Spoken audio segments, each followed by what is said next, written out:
Hello students, I welcome you all on behalf of Udan classes, the spoken English experts. What is the biggest problem we face while speaking English? हमें सबसे बड़ी problem तब आती है जब हमें कोई टॉपिक एक्सप्लेन करना होता है। हम लिख तो बहुत अच्छी तरह पाते हैं पर वर्ड्स सही समय पर हमें नहीं मिलते हैं, जिससे हमारा कॉन्फिडेंस लो हो जाता है। So we can say that the correct word does not come to us at correct time. So what's the solution? The solution is unique categorized learning. उड़ान team has developed unique method of categorization. Words को topic के अनुसार categorise किया गया है and then उन words को एक सीक्वेंस में एक लॉजिक के अनुसार अरेंज किया जाता है. When we learn according to this method, हमारा माइंड उस लॉजिक से एसोसिएट करता है एंड हम वर्ड्स को ज़्यादा समय तक रिटेन कर पाते हैं. So using this method, we are going to learn 54 words and 7 phrases related to crime in just few minutes.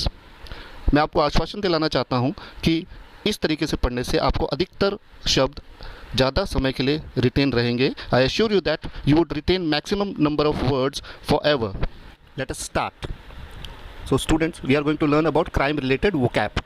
Crime means अपराध. So अपराध करने का सबसे पहला स्टेप होता है मन में अपराध करने का इरादा, जिसे हम इंटेंशन कहते हैं. इन लीगल जार्गन हम उसे कहते हैं mens rea. It is called guilty intention और अपराध करने का इरादा. Sentence can be in India we must prove mens rea in order to prove an offence. Bharat में मेंसरिया प्रूव करना ज़रूरी है अगर हम किसी ऑफेंस को साबित करना चाहते हैं तो. और जो ऑफेंस करता है उसे हम कहते हैं एक्यूज्ड, सस्पेक्ट या ऑफेंडर. हिंदी में अपराधी या अभियुक्त. Sentence can be he is an accused in a murder case. फिर एक्यूज सोचता है कि अकेले मैं ऑफेंस कर सकता हूँ कि नहीं, या मुझे किसी साथी की ज़रूरत पड़ेगी. जो एक्यूज का साथ देता है ऑफेंस में उसे हम कहते हैं एकम्प्लिस या सह अपराधी. We can use sentence as Mohit and his accomplice have been arrested. इसके बाद मेरे दिमाग में अपराध करने की इरादा है, मैं एक्यूज़ हूँ, मैंने साथी भी ढूंढ लिया है. अब मैं उसके साथ बैठ के प्लान करूँगा. उस प्लान को हम कहते हैं कॉन्स्पिरेसी या षड्यंत्र. Sentence can B they have hatched a conspiracy for stealing the official data. Hatched मतलब रचना, HATCHED. हैच्ड ए कॉन्स्पिरेसी मतलब षड्यंत्र रचना. अब हमने षड्यंत्र रच लिया है तो अब हम क्या करेंगे, मैं अपने साथी के साथ मिलके, एकम्प्लिस के साथ मिलके ऑफेंस करूँगा, अपराध करूँगा. अपराध करने को कहते हैं commit a crime. For example we can say he committed an offence of robbery. He committed an offence of robbery. Commit a crime मतलब अपराध करना. अब जिसके अगेंस्ट अपराध हुआ है हम उसे कहते हैं विक्टिम. विक्टिम पीड़ित. जो विक्टिम होता है अब वो पुलिस स्टेशन जाता है और FIR लिखवाता है. FIR लिखवाने को हम कहते हैं lodge, LODGE. Lodge and FIR और कंप्लेंट. एक लॉज वो भी होता है जहाँ रहने का जगह होती है, रहने का रूम होता है जैसे होटल में. सो पुलिस FIR लॉज करती है, फिर उसके बाद पुलिस डिसाइड करती है कि according to the IPC, Indian penal code या भारतीय दंड संहिता के अनुसार कोई ऑफेंस बनता है कि नहीं. अगर बड़ा ही हीनियस क्राइम होता है, हीनस क्राइम मतलब जघन्य अपराध होता है, तो अलग तरीके से एक्शन लिया जाता है. और अगर सिंपल क्राइम रहता है तो अलग तरीके से एक्शन लिया जाता है. सो जघन्य अपराध को हम कहते हैं हीनस क्राइम. सेंटेंस देख लेते हैं. A person accused of heinous crime must be awarded capital punishment. Now capital punishment is मृत्यु दंड. अगर एक्यूज ने हीनियस क्राइम कमिट किया होता है तो पुलिस एक्यूज को ढूंढती है और उसे अरेस्ट करती है. अरेस्ट करने के लिए पुलिस हथकड़ी का इस्तेमाल भी कर सकती है. हथकड़ी को कहते हैं हम हैंडकफ या मैनेकल. पहले बेड़ियाँ भी लगाई जा सकती थी एक्यूज को. बेड़ियों को कहते हैं शैकल्स. शैकल्स मतलब बेड़ियाँ. हथकड़ी लगाकर पुलिस उसे अपने हिरासत में लेती है. हिरासत कहते हैं हम कस्टडी. कस्टडी हमेशा पुलिस के लॉकअप में होती है, पुलिस स्टेशन में होती है, और ये मैक्सिमम 14 डेज़ के लिए हो सकती हैं, जिसे हम लोग पुलिस रिमांड के नाम से भी जानते हैं. अगर 14 डेज से ज़्यादा हमें अरेस्ट करके रखना पड़ता है तो हम उसे जेल में भेजते हैं, और जिसे हम कहते हैं इम्प्रिजनमेंट या इनकैर्सरेशन, मतलब कैद करना या जेल में डालना। सेंटेंस देखते हैं। Ajmal Kasab was incarcerated in Mumbai Arthur Road jail. हम कैद में एक्यूज को क्यों रखते हैं? हम कैद में एक्यूज को इसीलिए रखते हैं कि वो फरार ना हो पाए। फरार मतलब एब्सकॉन्ड या फ्ली, वो एब्सकॉन्ड ना कर पाए या फ्ली ना कर पाए, फरार हो जाना। Let us see a sentence. Vijay Mallya absconded after duping banks. Duping banks, DUPING, duping मतलब धोखा देना। विजय माल्या फरार हो गया बैंक को धोखा देने के बाद। विजय Mallya absconded after duping banks. फिर इसके बाद पुलिस ऑफिसर और सबूत इकट्ठे करता है ये डिसाइड करने के लिए कि एक्यूज ने ऑफेंस किया है कि नहीं। सबूत इकट्ठे करने की प्रक्रिया को हम कहते हैं इन्वेस्टिगेशन, या हिंदी में विवेचना या अन्वेषण।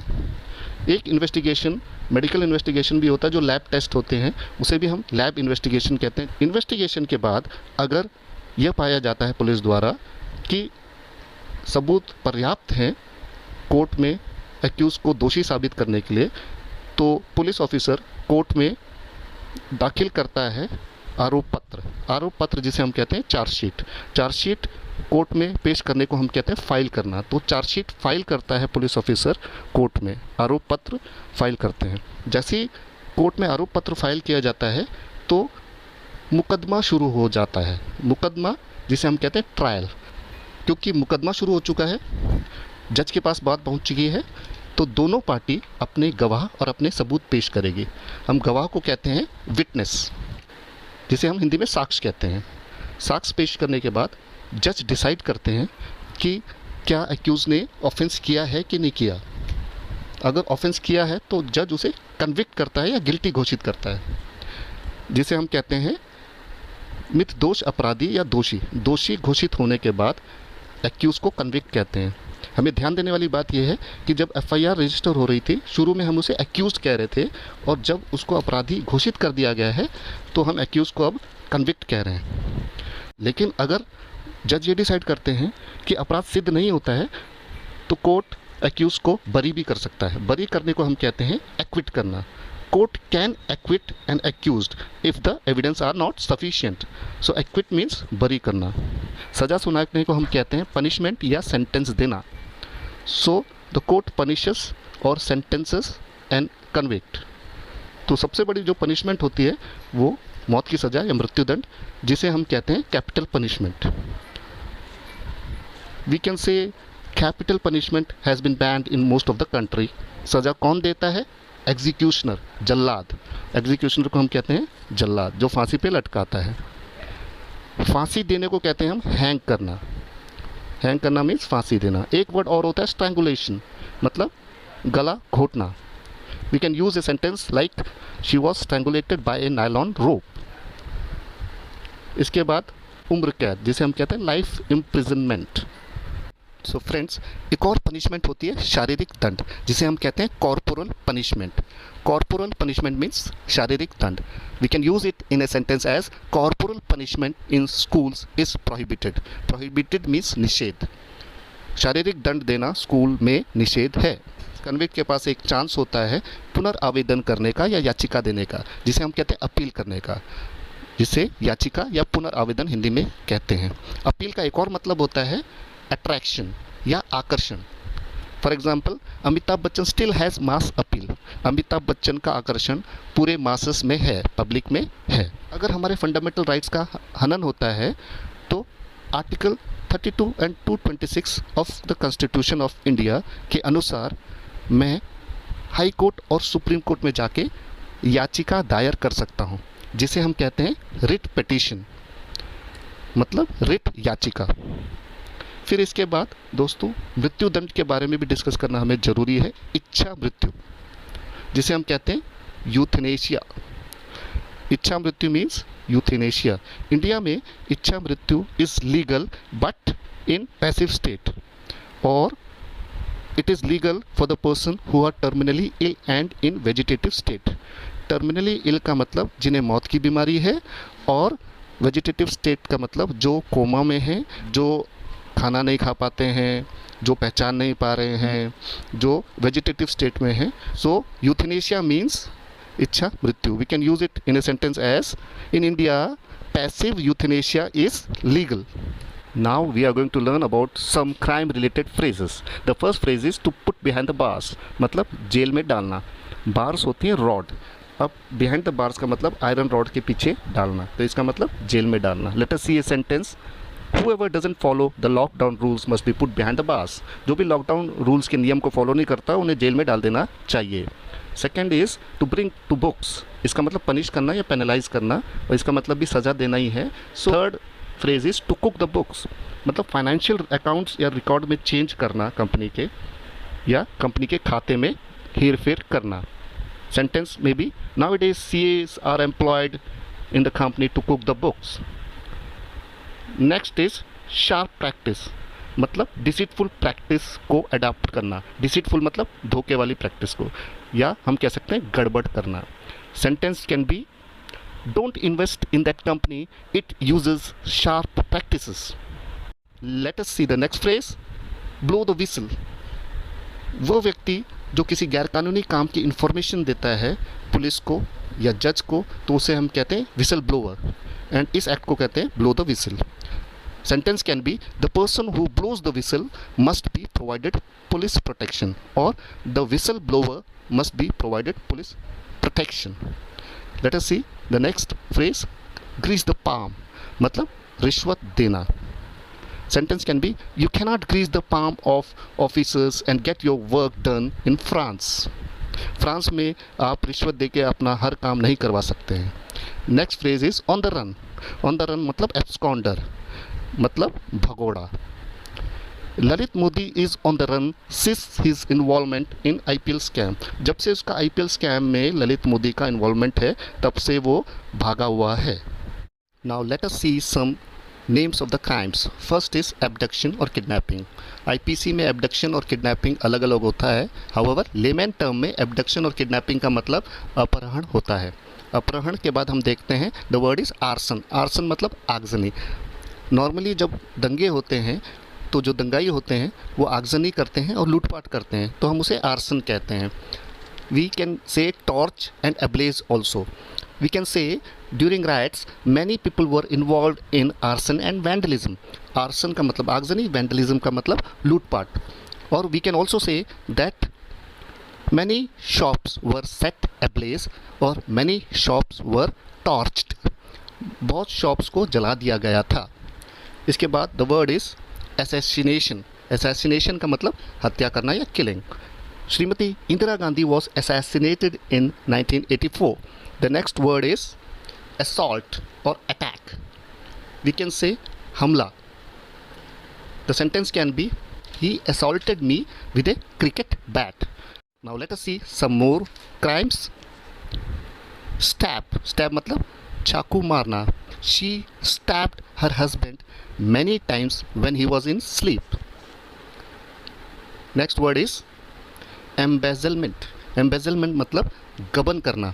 कोई भी सरकारी संपत्ति या ऑफिशियल संपत्ति आप यूज़ कर रहे हैं सरकार की तरफ से, वो आप अपने नाम करवा लें तो उसे हम कहते हैं गबन करना या embezzlement करना.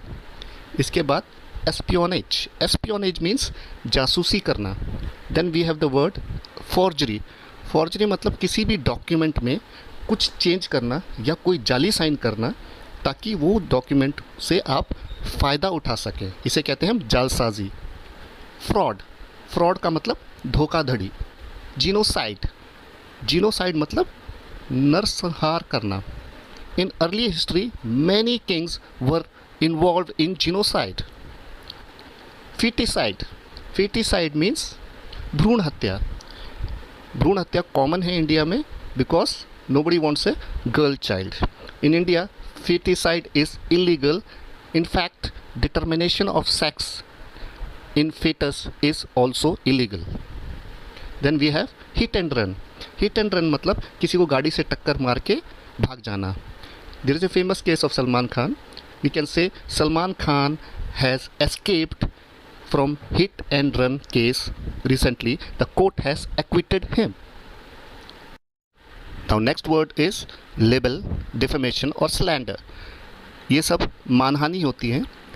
लिबल का मतलब होता है किसी के बारे में हम गलत खबर जो उसकी इज्जत को डाउन करता है, उसके डिफेम करता है, तो उसे हम लिबल कहते हैं। इसके बाद हुलिगनिज्म। हुलिगनिज्म मीन्स उपद्रव करना। Then we can say lynching. Lynching मतलब किसी का मर्डर कर देना, मार देना। Generally this term is used जब कई लोग इकट्ठा होकर एक व्यक्ति से रोष में आके, गुस्से में आके उसको मार देते हैं। The term is mob lynching. भीड़ द्वारा मारा जाना, इसे लिंचिंग कहते हैं। Then we have परजुरी।